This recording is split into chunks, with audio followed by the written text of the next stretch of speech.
বৃহস্পতিবার বিধানসভায় বাজেট পেশ করেছেন অর্থ দপ্তরের প্রতিমন্ত্রী চন্দ্রিমা ভট্টাচার্য। লক্ষ্মীর ভাণ্ডার সহ বিভিন্ন প্রকল্পের বরাদ্দে চমকের পর চমক। বাড়ানো হলো লক্ষ্মীর ভাণ্ডারের বরাদ্দ।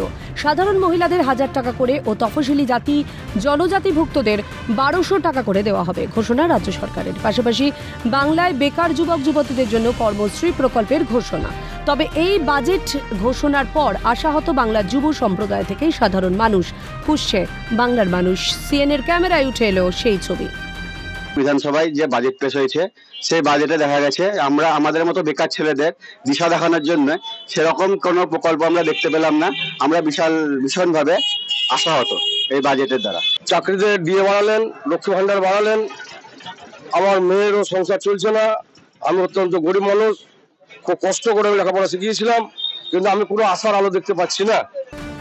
তবে কি লোকসভা ভোটকে সামনে রেখেই বাজেট পেশ?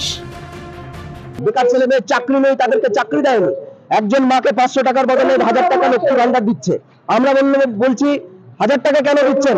আপনি সেই ঘরের ছেলে বা মেয়ে যে যোগ্য বেকার বসে আছে তাকে কেন চাকরি দিতে পারেননি? মা বোনদেরকে আমরা এবার বলবো যে আপনারা এবার এটা ঠিক করুন যে আপনারা লক্ষ্মী ভাণ্ডার নিয়ে আপনাদের স্বপ্নটাকে চুরমার করবেন, নাকি এবার দাবি তুলবেন যে আপনার যোগ্য ছেলে মেয়ে যাদেরকে পড়াশোনা শিখিয়েছেন তাদের চাকরিটার প্রয়োজন আছে। লোকসভা ভোটের দিকে তাকিয়েই তার এই সিদ্ধান্ত।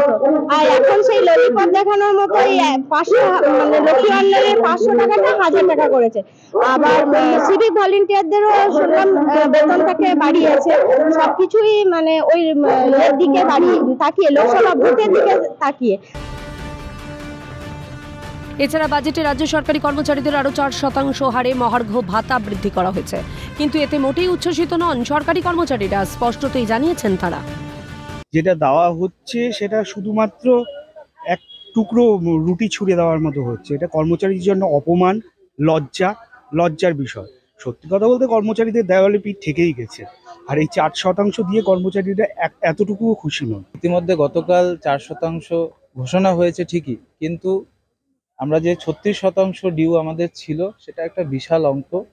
সেখানে দাঁড়িয়ে রাজ্য সরকারি কর্মচারীরা কি মানে না পেতে পেতে এরকম একটা বিষয় হয়ে গেছে যে এখন এই 3% বলুন, 4% বলুন, 2% বলুন, এগুলো কিছুই আমাদের এখন সেভাবে মানে আমরা উচ্ছ্বসিত না।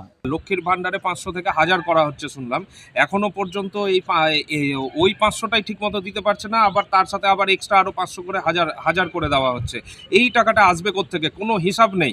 উনি একটা বলে দিচ্ছেন, হয়ে যাচ্ছে। এই যে ভোটের আগে পপুলার স্ট্যান্ট, হ্যাঁ ভোটের আগে একটা স্টান্ট দিচ্ছেন পপুলার জনমোহিনী। তো যাই হোক, এটাই হলো ব্যাপার যে আয়ের কোনো হিসাব নেই। তারা কেউ আর তৃণমূলকে ভোট দেবে না, রাজ্যবাসী আর ভোট দেবে না। তাই মরার সময় যেমন ডুবে যাওয়ার সময় যেমন শ্বাস নেওয়ার চেষ্টা করে জোরে, তেমনি মমতা ব্যানার্জি আজ পাগলা হয়ে গেছে। তবে কি জনমোহিনী বাজেট পেশ রাজ্য সরকারের? উঠছে প্রশ্ন।